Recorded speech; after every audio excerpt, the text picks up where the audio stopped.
Hey everyone, welcome back to the channel. Thanks for tuning in for another episode. I've got a really good question from a viewer out there, and I've gotten this question multiple times over the past year. They have a body of water, some of them have been ponds, some of them just been lakes that they fish that are covered in that slimy filament weed on the bottom. And what that's doing is it's preventing them from being able to fish a bottom bait. So they're fishing baits that are coming through, the upper portion of the water column, your top waters, your swim baits, things like that that are not coming in contact with the bottom, but they feel like they're missing out on bites. They know when they try to put up with bottom fishing techniques, they generate some strikes. And in one of the cases, the viewer said that they catch bigger fish when fishing the bottom than when they're using a bait that's higher up in the water column. And I've run into some similar experiences with that where, man, it was just a pain in the butt to deal with the filament and that slime that's covering the bottom. But when I got bit, it was generally a very big bite. So, what I've got for you here is a few baits that I think you should try using when you're talking about fishing around slime and that filament, because that's what the viewers wanted to know. They wanted to know, are there baits that I use that I can fish across that slime? And I've got some here that are very good baits that I have used extremely successfully. And I'll give you some of the background information and some of the tips to use when doing this to increase the number of bites that you get when fishing around that crummy slime weed. Because I know we've all come in contact with it. Sometimes you come in contact with it when they've sprayed a lake of all the grass and everything just dies and it just creates that slime weed all over the place. Sometimes it just happens to be a filament that's growing on all of the rocks and all over the place. And it's just something that I've encountered across the country, no matter where I'm at. So let's talk about these baits. The first one here, I've got a little background story here. This is one of my favorite finesse jigs right here. This is it's the Ketchco Tightrope Firework jig. So Tightrope makes them. They've since partnered up with Ketchco. This is an extremely unique little jig that I've had such great success on. And I'm going to give you a little background story on this.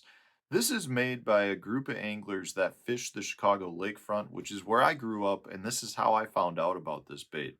Uh, the reason it was so successful on the Chicago lakefront, if you're not familiar with it, what Chicago has done is basically taken big rock and just made a shoreline all around the city front. So for miles upon miles, you have giant riprap rock that's been placed. And when I say giant, I'm talking anywhere from the size of a car to, the size of my arms. What that does is it creates a lot of big gaps, a lot of nooks that your baits get stuck in. Well, the tightrope guys went ahead and made this jig and they cut the material short so that when it sits on the bottom, the tentacles of the skirt material prevent the bait from going in those rocks. So that's where this bait was made, and that was the purpose behind it. Well, one of the things I've discovered in talking with one of the owners, Ryan Whitaker, is that this bait shines not only around rocks like on the Chicago lakefront for smallies, but for largemouth fishing around areas that have that filament. Because what happens is that skirt material actually keeps the bait upright and walking over the top of it. The bait's so small, compact, and light that it actually comes through that really crummy filament extremely well. I've never personally been able to get any other jig to come through it as clean as the firework jig. And one of the other, tips with it is I just throw a small trailer on it. This is just a little Trooper Maxent by Berkeley. Creates a very compact little jig profile that's hard for the fish to resist. And I'm telling you, a lot of those areas that have that filament and that decaying matter is full of crayfish because that's what they're in there eating. So the bass are in there eating them as well. So if the bass are in there feeding, we need to come up with ways to fish through that filament material. And this little jig, this little firework jig by Tightrope is one of the ways to do it. It's a very unique little jig, and it's amazing to me how it comes through those areas as well as it does when you're fishing it around rocks, and it just prevents you from getting snagged more than other jigs. So this is the first bait I'm going to recommend when fishing around filament. And I want to remind you guys, I'll put links to all of these in the video description. So if you want to purchase some and use my affiliate link to Tackle Warehouse, great way to do it. And Tackle Warehouse still has a bunch of sales going on. I just looked, this jig is still on sale right now. I think most of all of this is. The second one I'm going to point out is a technique which I know a lot of us are starting to use quite a bit, and it's just your simple NACO rig. Now, I've got a couple of tips to this, and with this specific worm is being part of the tip. So if you're not familiar with what a NACO rig is, that's where you take a nail weight and insert it into the nose of the bait so that when this bait falls, it falls nose down, and then at that point, the bait, technically is staying off the bottom a little bit if you're using the right bait. And in this case, this is a BizBait's Dizzy Diamond. Now, they make the regular size, they make a magnum size. The key here is this fat bulbous tail floats, so it keeps the bait in a very good upright position. And the key to the NACO rig, in this case, when fishing around filament on the bottom, is if your bait stays in the upright position, you keep a little tension on your bait, on your line, your hook never comes in contact with the bottom. So your bait's going to be like this, the filament's down here, and you'll keep your bait walking across the top of it. And I love the Dizzy Diamond for that because the tail keeps that bait upright. If you use just a standard, say like a 7-inch, this is a cut tail by Yamamoto, it does not float. So if you take that tension off the line, the bait will want to set to the bottom, and therefore you get in that filament.